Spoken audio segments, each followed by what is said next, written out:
Bonjour les amis, petite vidéo pour vous parler de la loi de la responsabilité. Donc la loi de la responsabilité au niveau spirituel, c'est quoi? On est ici sur Terre, tous en tant qu'être humain, et même aussi en tant qu'être divin, mais en tant qu'humain, nous devons collaborer, cohabiter, coopérer pour que les choses se passent au mieux et que votre vie soit harmonieuse. Pour que votre vie soit harmonieuse, vous fonctionnez dans la société, c'est-à-dire comment est-ce que vous êtes au travail, comment vous êtes dans votre famille, comment vous êtes même dans votre couple. Comment vous travaillez la loi de la responsabilité dans votre vie? Ça, c'est la question que je vous pose aujourd'hui. C'est un petit exercice que je vous propose de faire, de comment vous coopérez et jusqu'où va votre responsabilité. Alors, dans la première vidéo, je vous parlais de la loi de l'attraction, la loi de la manifestation, où j'émets une énergie pour réaliser des choses dans ma vie. Je voudrais plus d'abondance, je voudrais plus d'amour, je voudrais être plus entourée. Et donc, pour cela, je dois être aussi amour, abondance, généreuse, pour pouvoir recevoir en retour ce que j'ai besoin. Si je veux plus d'amour, il faut que je sois l'amour, il faut que je rayonne l'amour, et tout se passe au niveau du cœur. C'est ce que je vous avais dit. Mais la loi de la responsabilité va avec ça aussi, puisqu'il s'agit de coopération et que l'on vit ensemble. Donc, je voudrais quelque chose. On parlait de cette femme qui voulait vivre seule et avoir un enfant seul. Bien, ok, elle fait et elle met en place ça, mais qu'en est-il de sa responsabilité? Elle met ses limites en disant, ben voilà, je veux pas de l'homme avec qui j'ai fait cet enfant, par exemple, mais la responsabilité, ça va être, elle va recevoir en retour ce que l'autre vit en se sentant, par exemple, rejetée, qu'il ne peut pas être père et qu'elle veut être mère seule. Elle va devoir assumer ce choix, c'est aussi la loi des choix, et la responsabilité de ce qu'elle émet. Donc, quand vous émettez quelque chose, il faut être responsable de ce que vous recevez en retour pour pouvoir être dans la gratitude de ce que vous recevez en retour. Donc, il est important aussi de faire des choix. Ça, ce sera pour une autre vidéo. Dans la loi de la responsabilité, comme on parle de la coopération, c'est où je mets mes limites. C'est super important. Est-ce que vous arrivez à être un être responsable d'abord vis-à-vis de vos propres besoins? Je connais, j'ai une patiente par exemple qui, elle, a tellement besoin quelque part de recevoir de l'amour qu'elle donne beaucoup d'elle-même. Mais jusqu'à quel point? Où sont ses limites? Où sont vos limites? Jusque où vous êtes prêt à donner? Jusque où vous coopérez et vous surcoopérez? La coopération, c'est ma liberté s'arrête là où commence celle de l'autre, quelque part. Hein. Donc, quand je coopère, est-ce que je suis consciente que je coopère pour avoir une belle relation, par exemple, dans mon couple, ou une belle relation au travail, ou est-ce que je donne trop de ma personne et à ce cas-là, sur ce cas-là, si je donne trop de ma personne, que je surcoopère, me poser la question, mais pourquoi je surcoopère? Est-ce que c'est équilibré? Est-ce que je ne suis pas en train de m'épuiser? Est-ce que c'est juste pour moi? Et puis, est-ce que c'est juste pour les autres? Mais d'abord, je me pose la question de, est-ce que c'est juste pour moi?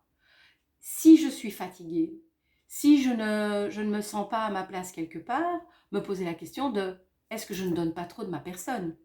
Ou plutôt, si on m'en veut, si on me reproche des choses, est-ce que je donne assez de ma personne? Est-ce que je suis dans la bonne coopération et est-ce que je respecte ma loi de la responsabilité de où je me positionne et où je suis en harmonie?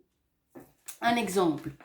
Deux femmes avec des enfants vivent dans une ville et elles ont envie toutes les deux de travailler comme cadre dans une entreprise.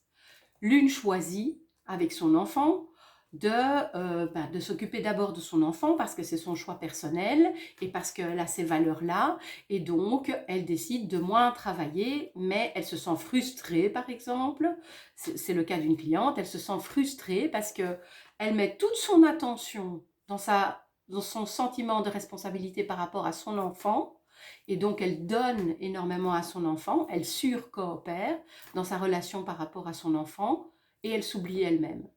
Et du coup, elle est en déséquilibre, elle est épuisée parce qu'elle donne trop dans le côté familial, mais elle ne se respecte pas, elle, par rapport à son envie de réussir dans la société dans laquelle, dans la boîte dans laquelle elle travaille, et dans son envie d'être cadre et de s'élever socialement. Et elle n'y arrive pas parce qu'elle est dans une croyance qu'elle doit d'abord s'occuper de son enfant et qu'elle est d'abord responsable de son enfant. Et donc elle s'oublie elle-même. Donc là, il y a déjà un déséquilibre.